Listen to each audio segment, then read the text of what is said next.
Hello and welcome to Behaviour Guidance Training Part 1. I will be running a series of 4 trainings covering the 4 Behaviour Guidance training modules. Early childhood is a complex and critical period of development. A child's experiences in the early years influence a child's well-being, learning and relationships both now and in the future. We are literally helping to shape the architecture of each child's brain. It's not good enough just to be good enough. We need to be intentional about supporting children's behaviour in a positive way to ensure quality outcomes are reached for all children. But this can be easier said than done. In today's training session, we will cover from Module 1, how to use the positive behaviour guidance modules, an overview, how to access additional support, and a positive guidance approach. Your Children's Services business partners and Oak Health support team are available to support you in managing challenging behaviours. But before accessing support, we ask that you work with your educational leader to work through the self-assessment in Module 2. This helps to identify any contributing factors for the behaviours in your learning environments, relationships, program and routines. We will delve deeper into this in my second training. Develop a behaviour management plan in collaboration with the child's family to identify what strategies you can set in place to guide the child's behaviour. We will look deeper into positive behaviour guidance strategies in the third training, and we will look deeper into how to create a behaviour management plan in the fourth training. We ask that you implement your behaviour management plan for a minimum a period of at least 4 weeks. This will require a consistent approach from your team. What this means is that all educators across your room and campus understand and know the information in each behaviour management plan to achieve the best outcomes for children. We ask that you record weekly progress. This might be updates or modifications to your plan, and have discussions with your families along the way. If you find that there is little change or an escalation in the behaviours, your Children's Services business partners or health team can provide you with additional support. If you have reason to believe that the child may have additional needs or does, please work with your director and family to submit a health request form for your health team.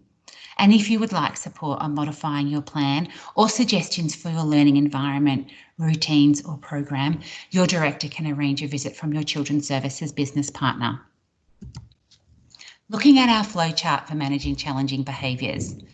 Step 1 is to be proactive, and we will look deeper into this in my second training, looking at, have we created learning environments to engage the children? Are our interactions respectful? Have we slowed down our routines? And do our programs provide support for positive behaviours? Step 2 is to implement positive behaviour strategies, and we will look deeper at this into our third training, looking at, are we consistently implementing positive behaviour strategies as a team? The third step is to develop a behaviour management plan. We will look into this in my fourth training.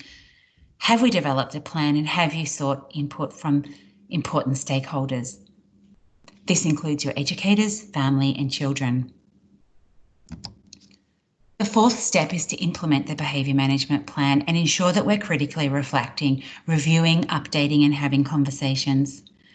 And then finally, seeking support through your Children's Services business partner or your health team for any children that have additional needs. Please remember, when creating a behaviour management plan, this is to be done in conjunction with your campus director, and if you need additional support, your Children's Services business partner. Your health team are able to assist when we feel that a child may or does have additional needs.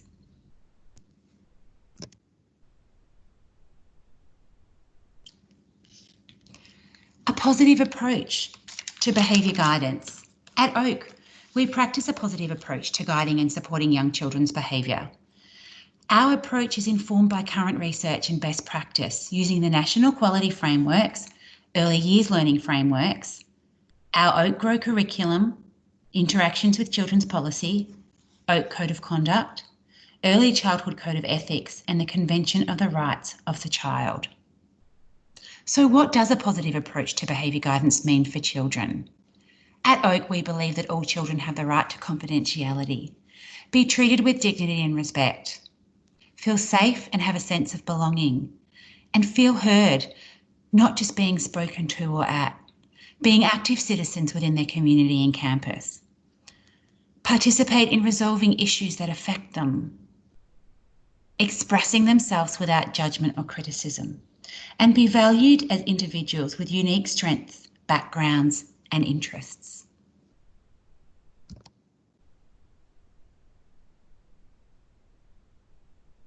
So what does a positive behaviour guidance approach mean for educators? We need to ensure that we have a sound knowledge of how children play, learn, and develop.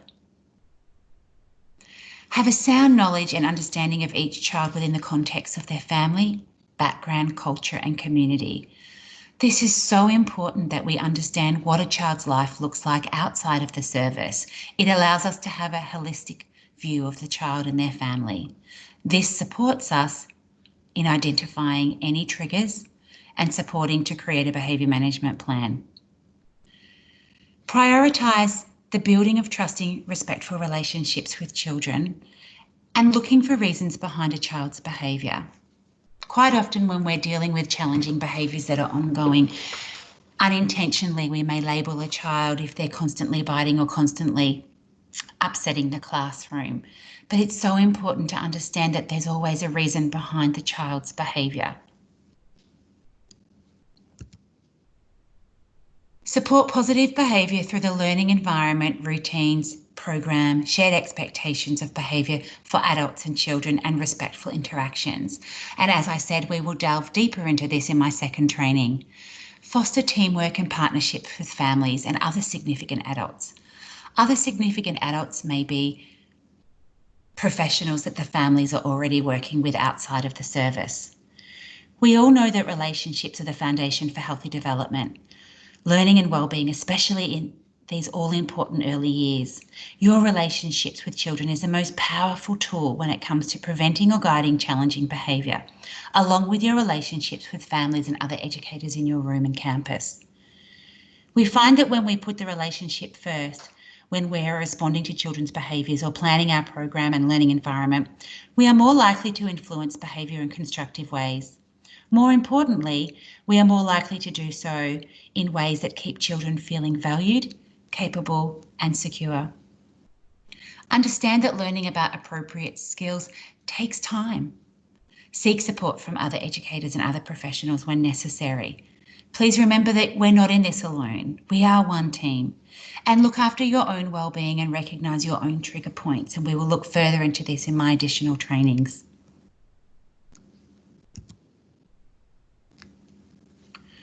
What does a positive approach mean for our behaviour guidance strategies? Two of the biggest challenges children face are learning acceptable behaviour and being able to control their own behaviour.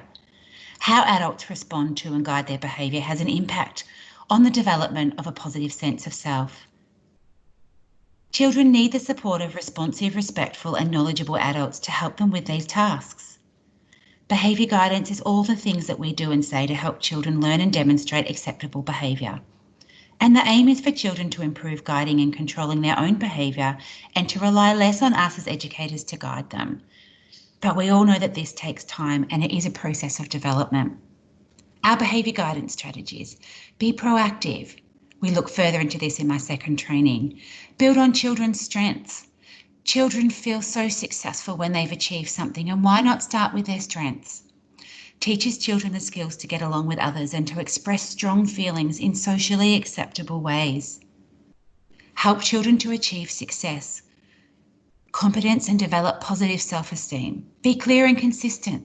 Don't give children too many instructions because they'll get lost in our words. Be clear and consistent and positive in what you want the child to achieve. Actively involve the child's input. Please remember at Oak that we believe that all children are capable and competent learners and have a right to have a say in what their day looks like. It encourages the development of problem solving, negotiation and conflict resolution skills. supports children to learn and cope with their emotions and frustrations in a safe way, and helps children to build positive relationships with their peers and their educators. Our behaviour guidance strategies don't use any form of corporal punishment. For example, we wouldn't deprive a child if they're showing additional or challenging behaviours by saying, you don't get any extra lunch until you finish what's in your bowl. You can't have pasta if you don't have sauce on it. Please remember that children have a right in saying what their day looks like. We don't make judgments or label children. We don't force children to comply with an educator's directions or requests. We would never force a child to apologise, for example. We don't criticise, discourage, blame, shame, make fun of, laugh at. I think it's really important to remember we should never discuss a child's behaviour or concerns we have with their challenging behaviours in front of a child. Children can hear and feel everything that we do. And if we're unintentionally discussing a negative behaviour in front of a child, children need attention. They need to be heard. And if they're hearing us blame or shame them for their inappropriate behaviour, then that's what they're going to do better next time, because that's what they believe is expected of them. Please make sure you don't dismiss a child's emotional response. Children will respond how they know best in that very moment, and it may not always be appropriate, but this is their way of communicating to us. Get down to their level, take time and listen to what they have to say. Often when we see an incident occur, we'll go in and tell them what's occurred. I'd like you to take a moment and think about that. Think about taking a step back, and instead of going in and telling the child what you've heard, ask them if they're okay. Ask them to express what's happened. Allow them the opportunity to talk through their feelings in a safe environment where they're not feeling blamed or shamed. And refrain from using negative language such as, no, stop, don't do that. When we guide children's behaviour, it's really important that we're using positive language and we're telling children what we'd like to see them do instead of what we don't want them to do. We will look further into this in my coming trainings. I hope that you found today's training useful. I look forward to completing other trainings with you. My next training will be covering off our module 2. Thanks for participating in today's training.